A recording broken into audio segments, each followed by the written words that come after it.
एक चमकता हुआ सोने का हिरण, एक साधु का भेष और एक बहुत बड़ी चाल जिसने बदल दी पूरी रामायण की कहानी। आइए देखें कैसे हुआ माता सीता का हरण। अयोध्या के राजकुमार भगवान श्री राम, माता सीता और लक्ष्मण 14 वर्षों का वनवास काट रहे थे। तीनों पंचवटी के सुंदर वन में एक छोटी सी कुटिया बनाकर रहते थे। चारों ओर हरे भरे पेड़, मीठी चहचहाती चिड़ियां और शांत वातावरण था। ऐसा लगता था मानो पूरा जंगल उनके स्वागत में मुस्कुरा रहा हो। लेकिन दूर लंका का राजा रावण अपनी बहन शूर्पणखा के अपमान का बदला लेने की योजना बना रहा था। वह जानता था कि श्री राम और लक्ष्मण को हराना आसान नहीं है, इसलिए उसने एक बहुत बड़ी चाल चली। रावण ने अपने मामा मारीच को बुलाया। मारीच मायावी शक्तियों का स्वामी था। रावण ने उससे कहा कि वह एक अद्भुत स्वर्ण मृग यानी सोने का हिरण बन जाए और श्री राम की कुटिया के सामने घूमे। मारीच जानता था कि यह योजना बहुत खतरनाक है, लेकिन रावण के डर से उसने उसकी बात मान ली। कुछ ही देर बाद माता सीता ने कुटिया के बाहर एक चमचमाता हुआ सुनहरा हिरण देखा। उसके पूरे शरीर से सोने जैसी चमक निकल रही थी। ऐसा सुंदर हिरण उन्होंने पहले कभी नहीं देखा था। माता सीता ने प्रसन्न होकर श्री राम से कहा, प्रभु, यह हिरण कितना सुंदर है।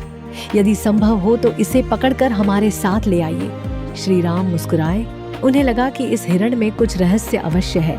फिर भी माता सीता की इच्छा पूरी करने के लिए वे उसके पीछे चल पड़े। जाने से पहले उन्होंने लक्ष्मण से कहा, भाई, जब तक मैं वापस ना आ जाऊं तुम माता सीता की रक्षा करना। जैसे जैसे श्री राम हिरण के पीछे जाते गए, वह हिरण उन्हें जंगल के और भीतर ले जाता गया। काफी दूर पहुंचने पर श्री राम ने अपना दिव्य बाण चलाया। बाण लगते ही स्वर्ण मृग अपने असली रूप मारीच में आ गया। मरते समय मारीच ने श्री राम की आवाज में जोर से पुकारा, हाँ लक्ष्मण, हाँ सीते। कुटिया में बैठी माता सीता यह आवाज सुनकर घबरा गई। उन्होंने लक्ष्मण से कहा, जल्दी जाओ, तुम्हारे भैया संकट में हैं। लेकिन लक्ष्मण जानते थे कि श्री राम को कोई संकट नहीं आ सकता। उन्होंने विनम्रता से कहा, माता, यह अवश्य किसी राक्षस की माया है। चिंता के कारण माता सीता बार बार आग्रह करती रहीं। अंत में लक्ष्मण ने श्री राम की आज्ञा का पालन करते हुए जाने का निश्चय किया। जाने से पहले उन्होंने कुटिया के चारों ओर अपने दिव्य अस्त्र से एक सुरक्षा रेखा खींच दी। उन्होंने कहा, माता, कृपया इस रेखा के बाहर मत जाइए। जब तक आप इसके भीतर रहेंगी, कोई भी राक्षस आपका कुछ नहीं बिगाड़ सकेगा। जैसे ही लक्ष्मण वहां से गए, रावण साधु का वेश धारण करके कुटिया के सामने आ पहुंचा। उसने ऊंची आवाज में कहा, भिक्षाम देहि, भिक्षाम देहि। माता सीता ने देखा कि एक वृद्ध साधु भिक्षा मांग रहा है। उन्होंने आदर पूर्वक फल लेकर भिक्षा देने की इच्छा जताई। लेकिन साधु बने रावण ने कहा, मैं कुटिया के भीतर से भिक्षा नहीं लेता, बाहर आकर दान दीजिए। माता सीता ने पहले संकोच किया। उन्हें लक्ष्मण की बात याद थी, लेकिन उन्होंने सोचा कि किसी साधु को खाली हाथ लौटाना उचित नहीं होगा।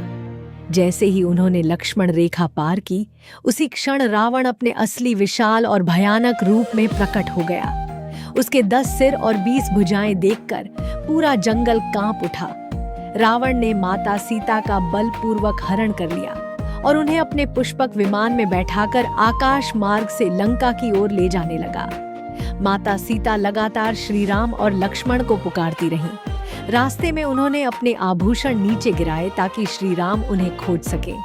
उसी समय वृद्ध लेकिन वीर पक्षीराज जटायु ने यह दृश्य देखा।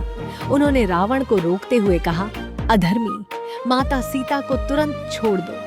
इसके बाद जटायु और रावण के बीच भयंकर युद्ध हुआ। जटायु ने पूरी शक्ति से युद्ध किया, लेकिन अंत में रावण ने उनके पंख काट दिए। घायल जटायु धरती पर गिर पड़े, जबकि रावण माता सीता को लेकर लंका पहुंच गया।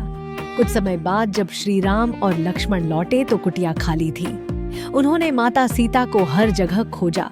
तभी उन्हें घायल जटायु मिले। जटायु ने अंतिम सांसों में पूरी घटना बताई कि रावण माता सीता को दक्षिण दिशा की ओर लंका ले गया।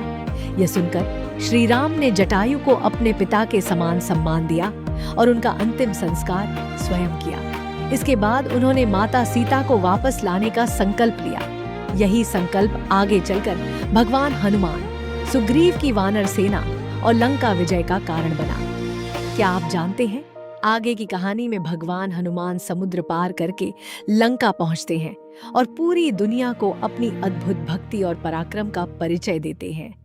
यही रोमांचक कथा अगले भाग में जारी रहेगी।